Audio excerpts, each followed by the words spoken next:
अस्सलामुअलैकुम, मैं हूँ Iman Fatima. Welcome to my channel. और एक और वीडियो के साथ, जो कि बहुत बेसिक सी वीडियो, उसके साथ मैं आई हूँ आपके पास। और वो वीडियो है अबाउट अकाउंट ओपनिंग, कि आप किस तरह से अपना अकाउंट खुलाएंगे, या एक अकाउंट खोलने के लिए क्या क्या प्रोसीजर जो है वो होता है। ठीक है, तो अब बेसिकली दो तरह के अकाउंट्स होते हैं। ठीक है, मैं एक इंडिविजुअल की बात करूँगी, कंपनीज अकाउंट उसको हम लोग बाद में डिस्कस करेंगे। ठीक है, अगर आप अपना अकाउंट खुलवाने जा रहे हैं तो आप 2 से 3 तरह के अकाउंट्स जो हैं वो खुलवाते हैं। ठीक है, अगर तो आपका, जैसा कि अगर आप स्टूडेंट हैं, ठीक है, या अभी आप कोई काम नहीं कर रहे हैं लेकिन अपनी सेविंग्स के लिए आप अकाउंट खुलवाना चाह रहे हैं, तो अलाइड आसान अकाउंट के नाम से एक अकाउंट है, या आसान अकाउंट के नाम से हर बैंक ये आसान अकाउंट ऑफर करता है। ठीक है, जो कि शनाख्ती कार्ड पे ही आपका अकाउंट खुल जाता है। ठीक है, अब क्या होता है कि इस अकाउंट में, क्योंकि आपका कोई भी वैलिड सोर्स ऑफ इनकम नहीं होता है। सोर्स ऑफ इनकम से मुराद है कि अगर आपके अकाउंट में पैसे आ रहे हैं तो वो कहाँ से आ रहे हैं। लाइक अगर आप टीचर हैं, आप डॉक्टर हैं, तो आपका कोई क्लिनिक का कोई लेटर हेड होगा। अगर आप टीचर हैं, आपकी कोई सैलरी स्लिप होगी। ठीक है, तो वो एक सोर्स ऑफ इनकम बन जाता है और हमें पता चल जाता है कि हर महीने इनकी 70,000, 50,000, लाख रुपया वो तनख्वाह आनी ही आनी है। ठीक है, तो हम लोग को उनका सोर्स ऑफ इनकम पता चल जाता है। लेकिन जब आप स्टूडेंट हैं, या आप घर पे रहते हैं, आप हाउस वाइफ हैं, डेली वेज हैं, ठीक है, काम मिल गया तो मिल गया, नहीं मिला तो नहीं, घर पे बैठ कर ट्यूशन पढ़ा रही हैं, तो इन सब चीज़ों में फिर क्या होता है कि हम लोगों को क्या करना होता है। सोर्स ऑफ इनकम हमारे पास नहीं होता है, तो आईडी कार्ड पे हम अकाउंट ओपन करते हैं, और इस वजह से अकाउंट पे एक लिमिट लग जाती है, जिस लिमिट को हम लोग कहते हैं कि ये क्या है, आसान अकाउंट की लिमिट है। आप 5 लाख से ज़्यादा इसके अंदर जमा नहीं कर सकते, और ना ही 5 लाख से ज़्यादा निकलवा सकते हैं। ठीक है, अब क्योंकि छोटे लेवल का अकाउंट होता है, तो उसके अगेंस्ट आपको एटीएम कार्ड भी इशू होता है, आपको चेकबुक भी इशू होती है। आप माई एबीएल, जो हमारी इंटरनेट बैंकिंग है, वो भी यूज़ कर सकते हैं। किसी भी बैंक की जो भी इंटरनेट बैंकिंग है, मेरा ख्याल है मैं न्यूट्रल होकर चलती हूँ। ठीक है, ताकि आप लोग यही ना लगे कि सिर्फ अलाइड है, मैं हर बैंक की बात करती हूँ जब भी करती हूँ। ठीक है, तो ठीक है, तो आप उनकी ऐप भी यूज़ कर सकते हैं, आप एटीएम भी यूज़ कर सकते हैं, और आप कर सकते हैं। लेकिन जो एटीएम उसके ऊपर मिलेगा, वो एटीएम जो आपका नॉर्मल कार्ड होता है, नॉर्मल जो वीज़ा कार्ड होता है, उससे डिफरेंट होता है। ठीक है, ये पेपाल कार्ड होता है, जो कि सिर्फ पाकिस्तान के अंदर ही अवेलेबल होता है या वैलिड होता है, और उसके लिए हम लोग इसको चला सकते हैं। ठीक है, एक ये बात हो गई। सेकंड जो है, अच्छा ठीक है, आप बैंक आएंगे, अपना आईडी कार्ड बैंक को देंगे। ठीक है, और एक फ़ोटोकॉपी जो है वो उसके आईडी कार्ड की आपके अकाउंट के साथ लगेगी। ठीक है, आपका अकाउंट जो है वो ओपन हो जाएगा, सेम डे में अकाउंट ओपन हो जाएगा, आपके डॉक्यूमेंट्स पे साइन ले लिए जाएंगे। ठीक है, ये मैं अभी सिर्फ आसान अकाउंट की बात कर रही हूँ।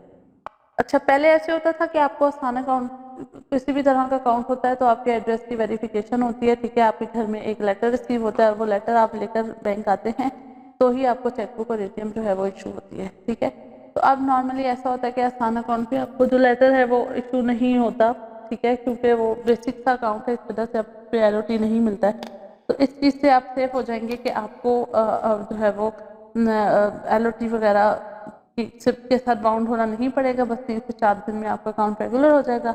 आप बैंक आएंगे, ठीक है, अपनी चेकबुक एटीएम जो है वो लेंगे, और अपना प्रोसीजर कर लेंगे। ठीक है, अब किस तरह से आप एटीएम के थ्रू माई एबीएल पे रजिस्टर हो सकते हैं, वो बाद में, वो भी एक टॉपिक है जिसके ऊपर मैं बाद में बताऊंगी।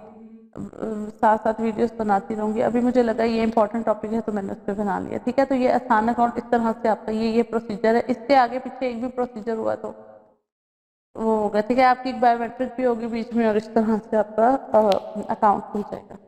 सिमिलरली, अगर आपने आसान अकाउंट नहीं खुलवाना है, आपका सोर्स ऑफ इनकम है, वैलिड सोर्स ऑफ इनकम है, आप टीचिंग कर रही हैं, आप डॉक्टर हैं, आप कुछ भी कर रहे हैं, ठीक है, आप बिजनेसमैन हैं, आपका उसका शॉप का लेटर हेड है, तो आप उसके लेटर हेड के साथ ब्रांच आएंगे, अपने सोर्स ऑफ इनकम के साथ ब्रांच आएंगे, और आप जो है अपना नॉर्मल अकाउंट खुलाएंगे। नॉर्मल अकाउंट से मुराद क्या है कि वो आम अकाउंट्स की तरह होगा। ठीक है, इनिशियल डिपॉजिट हर एक उसमें होता है।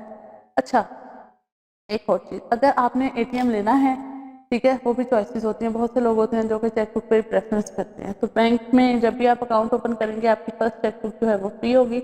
पेंशन अकाउंट के अलावा बात कर रही हूँ, पेंशन अकाउंट का कुछ भी फ्री नहीं होता है। ठीक है, तो आपकी पहली चेकबुक फ्री होगी। ठीक है, और एटीएम के आपके चार्जेस होंगे। अगर तो आपने एटीएम जो है वो यूज़ करना है, ठीक है। तो उसके लिए आपको इनिशियल डिपॉजिट 1000 रुपीज़ साथ लेकर आएंगे और आप अपने अकाउंट में वो डिपॉजिट कराएंगे और आपके अकाउंट से ही आपका एटीएम और चेकबुक जो है वो अप्लाई हो जाएगी। लेकिन अगर आप एटीएम नहीं कराना चाहते तो आप 100 रुपये से भी अकाउंट खोल सकते हैं। बिल्कुल इसी तरह आपका जो नॉर्मल करंट अकाउंट होता है या इजी करंट अकाउंट होता है वो भी यही चीज़ होती है, ठीक है। वो आसान अकाउंट नहीं होता। इजी करंट अकाउंट और आसान अकाउंट दोनों अलग चीज़ें हैं। तो अगर आपका नॉर्मल अकाउंट है तो या आपका करंट अकाउंट खुलेगा या आपका इजी करंट अकाउंट खुलेगा, दोनों में कोई खास फर्क नहीं है।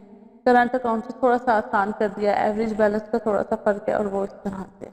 तो उसके अंदर भी यही होता है कि सिमिलरली आप अपने आईडी कार्ड के साथ अपना सोर्स ऑफ इनकम भी देते हैं ओरिजिनल। अगर आप पॉसिबिलिटी होती है लाइक लेटर हेड पे है तो ओरिजिनल लेटर हेड होगा, ठीक है। अगर आपकी पे स्लिप वगैरह तो आप उसकी कॉपी भी दे सकते हैं, ठीक है। तो ये सब कुछ ये दो होंगी, दोनों चीज़ें, आपका अकाउंट खुल जाएगा। उसके बाद हेड ऑफिस से वो जो है स्कैन करके भेजा जाएगा, वहाँ पर जाके वो उसको कर लेंगे। जो भी सारा प्रोसीजर होता है वो प्रोसीजर होगा, सब कुछ देखा जाएगा ऑल थिंग ओके हैं कि नहीं ओके हैं। बैंक जो है वो अपने एंड से ईच एंड एवरीथिंग हर एक चीज़ को डिटेल इन्वेस्टिगेट करके ही अपने कस्टमर का अकाउंट खोलता है, ठीक है। तो वो देख लेंगे। उसके बाद आपका जो अगर उनको कोई चीज़ लगेगी कि नहीं अभी इसमें किसी चीज़ की कमी है तो वो बैंक वालों को वापस डॉक्यूमेंट्स भेजेंगे और उनसे कहेंगे कि ये चीज़ हमें रिक्वायर्ड है या ये चीज़ हमें क्लियर की जाए। वो बैंक का काम होता है, वो क्लियर कर देता है, ठीक है। कस्टमर से अगर कुछ और रिक्वायर्ड होता है तो वो कस्टमर से ले लेते हैं। अगर सब कुछ ओके होता है तो 3 to 4 डेज़ के अंदर आपका नॉर्मल अकाउंट भी रेगुलर हो जाता है, वरना अदरवाइज वो 1 वीक तक एक्सपेंड हो जाता है इस वजह से। ठीक हो गया। उसके लिए आपको एटीएम कार्ड भी मिलेगा, वीज़ा डेबिट कार्ड मिलेगा जो कि इंटरनेशनल लेवल पे भी आप यूज़ कर सकते हैं और फर्स्ट चेकबुक आपकी फ्री होगी। अगर आपने जो है वो एटीएम कार्ड भी अवेल करना है तो आपको जो इनिशियल डिपॉजिट कराना पड़ेगा वो 1500 का कराना पड़ेगा। अदरवाइज जो है वो आप उसके लिए जो इनिशियल डिपॉजिट है वो 100 भी करा सकते हैं, ठीक है। उसके बाद आप उसी तरह से उस एटीएम को रेगुलर करेंगे, एक्टिवेट करेंगे और एक्टिवेट करने के बाद आप क्या करेंगे, आप उसके साथ इंटरनेट बैंकिंग भी अवेल कर सकते हो। और इंटरनेट बैंकिंग में जब आप देखेंगे, आप अपने आप को ऐप पे रजिस्टर करेंगे तो आप देखेंगे कि आप घर बैठे दुनिया जहान का हर एक काम, हर एक ट्रांजेक्शन जो है वो कर सकते हैं। तो ये थोड़ा सा डिफरेंस है जो मैंने बताया। और हाँ, इसके अगेंस्ट आपको LOT घर पे मिलेगा, लेटर ऑफ थैंक्स मिलेगा। वो आपके एड्रेस की वेरिफिकेशन होती है, हर हाल में वो बैंक को चाहिए होता है वो डॉक्यूमेंट। उसके ऊपर किसी भी किस्म का कंप्रोमाइज़ नहीं करते हैं, ठीक है। और उसके अगेंस्ट फिर आपको चेकबुक और एटीएम इशू किया जाता है। आसान अकाउंट में LOT जो है वो अब इतना खास ज़रूरत नहीं होती है, लेकिन जो नॉर्मल अकाउंट उसमें हर हाल में आपको LOT की ज़रूरत होती है। तो ये है, ठीक है। उसके बाद आप अपनी चेकबुक, एटीएम और आपका अकाउंट जो है वो उसी टाइम जो भी आपके वहाँ पे ऑफिसर्स बैठे होते हैं वो इशू कर देते हैं, आपका एटीएम इशू कर देते हैं, आपकी चेकबुक इशू कर देते हैं और उसके बाद आप इसको यूज़ कर सकते हैं। आप जब आए डिपॉजिट स्लिप फिल करें, अकाउंट में पैसे जमा करा सकते हैं, जब चाहें आप निकलवा सकते हैं, ठीक है। ये चीज़ हो गई। और थर्ड अकाउंट जो था वो एक्सप्रेस अकाउंट था, ठीक है। एक्सप्रेस अकाउंट की भी मैंने आपको डिटेल बता दी है। तो जितनी मर्जी उसमें अमाउंट आए, जितना मर्जी निकालें, जितना मर्जी करें, टैक्स नहीं कटेगा अनलेस अनटिल उसी दिन जिस दिन आपने उसके एक्सप्रेस अकाउंट से पैसे निकाले हैं, आप अपने नॉर्मल अकाउंट से पैसे निकाल रहे हैं तो आपके दोनों अमाउंट पे एड अप होकर टैक्स लगेगा। अदरवाइज अगर आप उस दिन सिर्फ एक्सप्रेस अकाउंट से पैसे निकलवा रहे हैं तो जितने मर्जी निकलवाएं, टैक्स नहीं लगेगा। तो ये आपको उसकी रेमिटेंस का जो है वो फ़ायदा हो जाता है, रेमिटेंस अकाउंट का। फिर रेमिटेंस है कहाँ से आ रही है, उस सब चीज़ों के लिए भी LOT ज़रूरी होता है। और ये वो चीज़ें हैं जो कि हर हाल में आपको बैंक तक लानी पड़ती हैं, आपके एड्रेस पे आती हैं, ठीक है।